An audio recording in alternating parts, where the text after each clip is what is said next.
Okay, so this being a Mark III, the rear wheel removal is a bit different to other bikes. Basically, what I've done is I've done all this video and I've removed the rear wheel,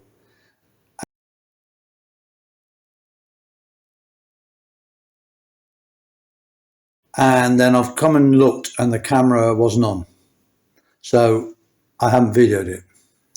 So I thought, well, I'll put all the wheel back in and that and re-video it, but it's such an absolute pain that I'm not going to. I'm going to like half do it with you.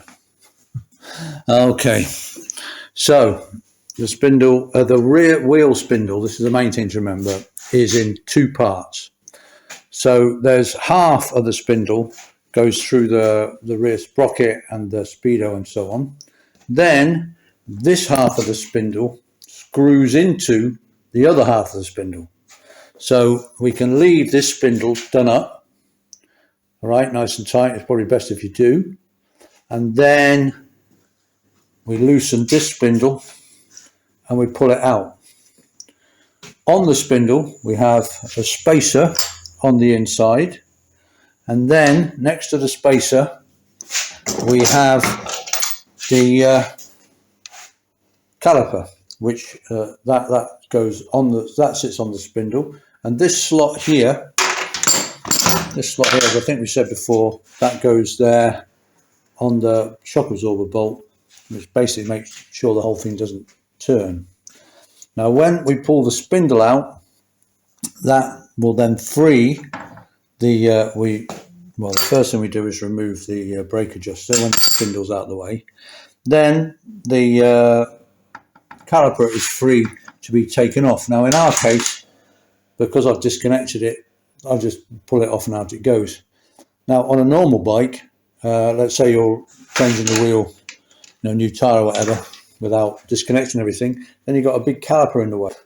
Now, originally on Mark IIIs, you will find that there's a little hook on the frame around here, strange little hook that's sort of clamped onto the rail, and possibly if you have a Mark III, you probably thought, what on earth is that hook for? Well, the hook is for when you ever take the rear wheel off, you remove the caliper, and there's nowhere to put the caliper, it's in the way. So you actually hook it up on this rail. Okay, that's what the hook's for, just to get the caliper out of the way. In our case, that little hook's gone. It's also gone off mine as well. I think it's just a little, like it was added on. It's not like welded on the frame, it's just a little clip on the frame. It's not on this one and it's not on mine, but B, since I've disconnected all the brake anyway, it will just be coming off. Obviously, normally, like by the side of the road or whatever, that's all still connected, so that hence the hook. But of course, I mean, these days, if you're going to do it, you just use a cable tie, and then for temporarily, and then cut the cable tie and put it back down again. In our case, let's just put that out of the way. So then all we have to do is get the wheel out. Well, that's one of the brake caliper pads, one of the brake pads, the caliper. So then all we have to do is remove the rear wheel from out the bike. Now, I know this is going to be a pain, but anyway, so I'll put the camera on the tripod and we'll see what's what. But I'm not that optimistic, in all honesty. It's a complete pain.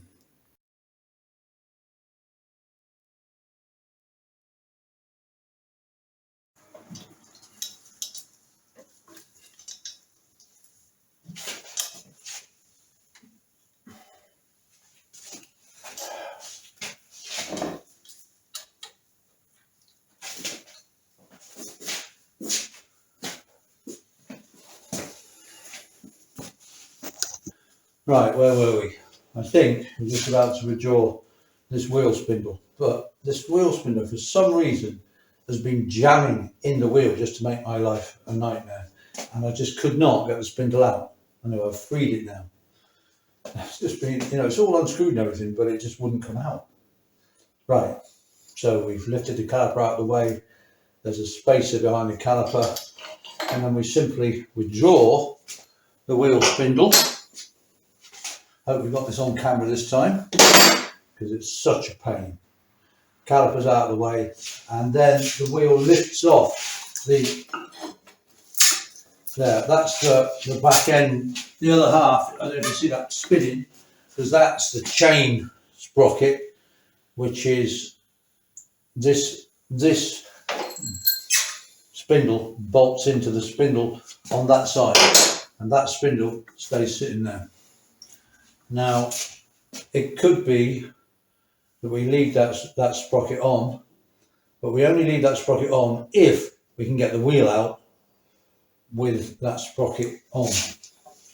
Because even with this, the bike's up, it's strapped down to make the back end as high as possible, but it's this rear mud guard, the mixture of the rear mud guard and the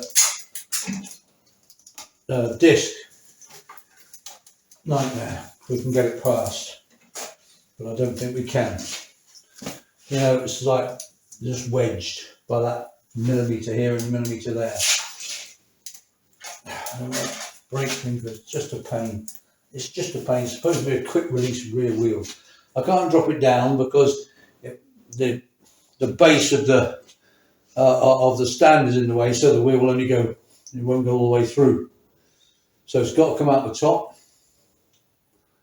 But you know, it's wedged everywhere. So let's see, if I took that rear sprocket off, would that give us a bit more? I don't know if it would, because it's jammed more against the chain guard. It's such a pain. It's such a pain. Well, what I'm going to try doing is I'm going to, now I've wedged it, of course. Come on, unwedge, please, unwedge. Oh, come on. I think in the manual it says tip the bike 15 degrees to the side. Well, how are you supposed to do that on your own, especially by the side of the road or whatever? I don't know. I think maybe if I had the bike a bit further forwards on the stand, yeah, it'd just give me that more. No, I just need to get rid of that plate at the back. But the bike's just a bit too far towards the back of the hoist. If it was further forwards, I could probably have enough room to get it out. I don't know because it wedges at the sides and that anyway. So all I need to do now is try and get it back in. But I can't get it back in now. I don't know which way to move it now. Oh, there we go. Now I'm going to let it drop down into the, that's as low as it will go. I'm going to take this sprocket off, and then I'm probably going to take the chain guard off, because they're coming off anyway. What a palaver. And then with the chain guard off and the sprocket off, that should give us enough room to take the back wheel out. What a flipping job, eh? Right, I've taken that rear sprocket off, which is just it's just held on by one nut. Just held on. It's just half spindle. So there's one nut on that side, and then this spindle on this side screws in there. Okay, so we've taken that off, and then we've taken the chain guard off, which is just held on by two bolts on the swinging arm, and then it's also held on by the bottom of the shock, the bottom bolt on the shock absorber. It was loosen that and it slides off. So, what a palaver. Let's hope we now have some room to get the rear wheel off. I'm just checking the recording because I'm so fed up that I took all the rear wheel out and then missed it on the video. Right, let's have a go. Come on. We've got enough room now. Come on, yes we have. Phew, what a job. There we go. And the rear wheel is out and ready to be cleaned up and do all the discs and that and have a new tyre put on it. One thing I'm going to mention now that it does seem a bit weird is that the wheel has all been rebuilt. It's all polished hub, fantastic, new tyres, alloy rim, stainless steel spokes, brilliant. But unlike the front wheel, the nipples are not stainless steel, and they've all corroded. So I do find that a bit strange. I know why they've done it, but you know, it's for the, you know, the ship sank for want of half a penny of tar, because, you know, what have you saved? I don't know, a fiver or something, not having stainless steel nipples. I don't know. So you might as well. But anyway, the reason I think they've done it is because normally the back wheel gets a good old spray of oil. It's just generally, you know, from the chain and any stuff coming off the engine, it's always got a bit of a mist of oil on generally. And so I think that's why they didn't bother doing it, because, you know, normally it doesn't need it. But of course, in this case, with the bike having set for 10 years, being virtually brand new, there's very little oil spray on the back. I've cleaned them anyway. But so the nipples have gone rusty, you know, so the brand new wheels all polished, this, that and the other. But you know, it's fine. I'll clean them up. They'll be fine. But it's just, you know, it's one of those slightly annoying things why they didn't put stainless steel nipples on. You know, they should have done. Okay, phew. Anyway, then, down wheels off. What a job and a half that was. Right. Like, obviously, old bikes used to have a hinged rear mudguard. And now you know why, because that hinge up and then the back wheel just comes straight out. But there we go. Yeah, that's a quick release back wheel, by the way. I'm not saying anything. Okay, got the rear wheel off now. Got it on the bench. And all I'm going to do is just check it over, you know, check the bearings are all okay and so on. And just give it a good clean, ready to take it down. And I'll get some new tyres put on. To be honest, I get the, there's a little motorcycle shop not far from us, great little shop. And I get them to put the tyres on, because I hate putting tyres on. They've got all the stuff, they can do it, but I'll take it down to them. So I'm just going to clean it all up, and then yeah, we'll take it down for the new tyres when I've got the front wheel off as well, of course. And here is the shock absorber. So there's these rubbers, and basically this takes up any shock on the transmission. So if you accelerate it rapidly, then there's this bit of rubber cushioning, because the chain will go in onto this sort of drive, but this drive is only connected to the rear wheel by the rubbers. So when you accelerate rapidly, this sort of vane will turn, and then it will be slightly cushioned by the rubbers. Notice that there are longer rubbers on this sort of curved side where the power comes in, and then these are like rebound rubbers on the back. And that's simply, all bikes have them. That's simply to stop, it's literally an engine shock absorber. If you didn't have it, then you accelerated rapidly or something, then you can snap a chain or strip a gear in the gearbox or whatever, because the shock is just too much, you know, there's no give. And so that's just that. These are really hard rubbers, but there's just enough give there to take up the shock in the system and stop things snapping and so on. Okay. So we're just going to give it a good clean up, and that'll be it. Well, check everything's okay, of course. One thing I found though is I couldn't work out when I was trying to get the wheel out, that I couldn't pull the wheel spindle out, and I found out that it jams. So like it goes in, yeah, fine. Then when it hits the bearing at the other end, it jams, and then it frees up again. So when it's fine in the bearing, yeah, but then push it out